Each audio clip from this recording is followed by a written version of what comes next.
ძალიან საინტერესო მიმართულება, რომელიც ჩემთვის საინტერესო მიმართულება არ და ბევრ რაღაცას წინ წაწევს ბრძოლის ველზე და რაღაცებს ამოატრიალებს არის ბიოლოგიური ორგანიზმების ინტეგრაცია ციფრულ და მექანიკურ სისტემებთან.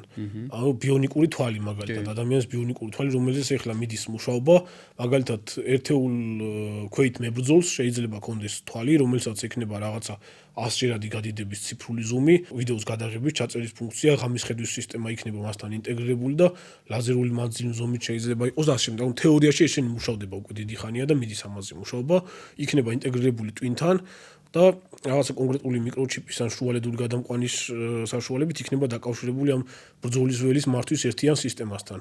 ეს ახალი ამბავი არ არის და მგონი შარშან იყო თუ შარშანწინ, ხო? იგივე მასკიც მუშაობს ამაზე, რომ ადამიანის ტვინთან ხდება ინტეგრაცია კონკრეტული გარდამქმნელის, რომელიც ტვინის ნეირონული ქსელთან ხო, ტვინის ნეირონული ქსელთან დაკავშირებული ჩიპი, რომელიც სიგნალებს იღებს და კონკრეტული იმებად გარდაქმნის. ამ ეტაპზე რაც არის რაც მუშაობენ ახლა არის ის, რომ ნახევრად რობოტიზებული კიდური, ხელის კიდურის ან ფეხის ამუშავებაზე ამუშავებენ, მაგრამ საკმაოდ ახლო არის ის დრო, როდესაც ადამიანს იგივე ტვინის საშუალებით შეიძლება გაფიქრების მითი, რომელიც გადაიქმნება იმპულსები, კონკრეტული შუალედური კვანძის გავლით შეძლებენ რაღაცა რობოტიზებული ტანკის მართვას, ან დრონის მართვას და ასე შემდეგ. აი მაგეთ მიდის ყველა. ეგზოჩონჩხების მართვას მათ შორის. ხო, ეგზოჩონჩხი არაფერი არ არის, ეგზოჩონჩხები დიდი ხანი არსებობს ეგზოჩონჩხები. მაგრამ არ არის ესეთი მოქნილი მაინც. ხო, არ არის ესეთი მოქნილი.